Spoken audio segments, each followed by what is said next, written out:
ಕಲಾವಿದೆಯಾಗಿ ನಟನಾ ಕ್ಷೇತ್ರಕ್ಕೆ ಪರಿಚಿತರಾದ ಅನುಪಮಾ ಗೌಡರ್ಗೆ ಹೆಚ್ಚು ಜನಪ್ರಿಯತೆ ತಂದುಕೊಟ್ಟಿದ್ದು ಅಕ್ಕ ಧಾರಾವಾಹಿ. ಆ ಕರಾಳ ರಾತ್ರಿ ಸೇರಿದಂತೆ ಕೆಲವು ಸಿನಿಮಾಗಳಲ್ಲಿ ನಟಿಸಿ ಸೈ ಎನಿಸಿಕೊಂಡಿರುವ ಅವರು ಮಜಾ ಭಾರತ, ರಾಜಾರಾಣಿ, ನಮ್ಮಮ್ಮ ಸೂಪರ್ ಸ್ಟಾರ್ ನಂತಹ ಶೋಗಳನ್ನ ಯಶಸ್ವಿಯಾಗಿ ನಡೆಸಿ ಉತ್ತಮ ನಿರೂಪಕಿಯಾಗಿ ಖ್ಯಾತಿ ಗಳಿಸಿದ್ದಾರೆ. ಹೊಸ ರಿಯಾಲಿಟಿ ಗೇಮ್ ಶೋ ಸುವರ್ಣ ಜಾಕ್ಪಾಟ್ ಮೂಲಕ ಮತ್ತೆ ನಿರೂಪಕಿಯಾಗಿ ಕಾಣಿಸಿಕೊಳ್ಳುತ್ತಿದ್ದಾರೆ.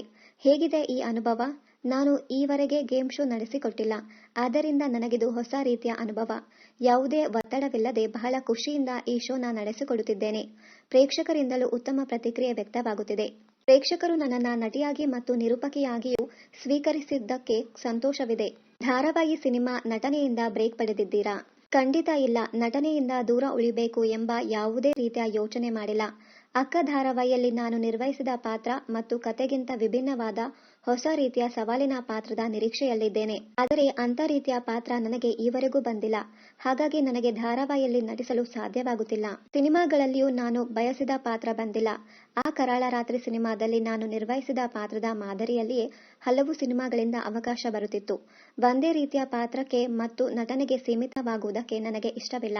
ನಟನೆಗೂ ನಿರೂಪಣೆಗೂ ಇರುವ ವ್ಯತ್ಯಾಸ ಹಾಗೂ ಸವಾಲುಗಳೇನು? ಎರಡಕ್ಕೂ ಅದರದೇ ಆದ ಸವಾಲುಗಳಿವೆ. ನಿರೂಪಣೆಯಲ್ಲಿ ಇಡೀ ಕಾರ್ಯಕ್ರಮದ ಜವಾಬ್ದಾರಿ ನಮ್ಮ ಮೇಲಿರುತ್ತದೆ.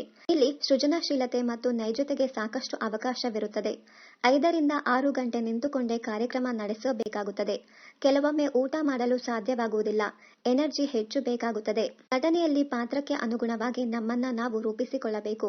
ಕೆಲವೊಮ್ಮೆ ಪಾತ್ರಕ್ಕೆ ಪೂರ್ವ ತಯಾರಿಯ ಅಗತ್ಯವಿರುತ್ತದೆ. ಯಶಸ್ವಿ ನಿರೂಪಕಿಯರಿಗೆ ಇರಬೇಕಾದ ಗುಣಗಳು ಯಾವುವು? ಯಶಸ್ಸಿಗಾಗಿ ಇನ್ನೊಬ್ಬರನ್ನ ಅನುಕರಿಸಬಾರದು.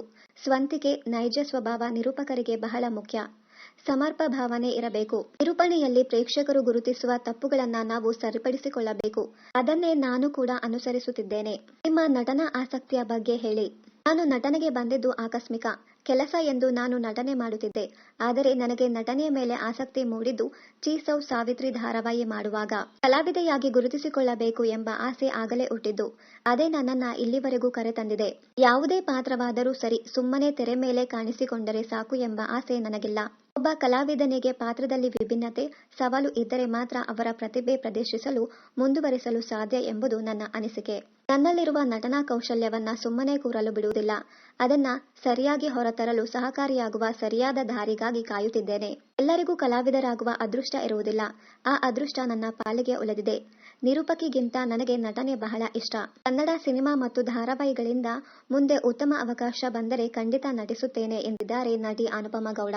ಇನ್ನಷ್ಟು ಕನ್ನಡ ಧಾರಾವಾಹಿ, ಸಿನಿಮಾ ಹಾಗೂ ಬಿಗ್ ಬಾಸ್ ಕನ್ನಡ ಸೀಸನ್ 10ರ ಡೈಲಿ ಅಪ್ಡೇಟ್ಸ್ಗಾಗಿ ಚಾನೆಲ್ ಅನ್ನ ಸಬ್ಸ್ಕ್ರೈಬ್ ಮಾಡಿ. Thank you.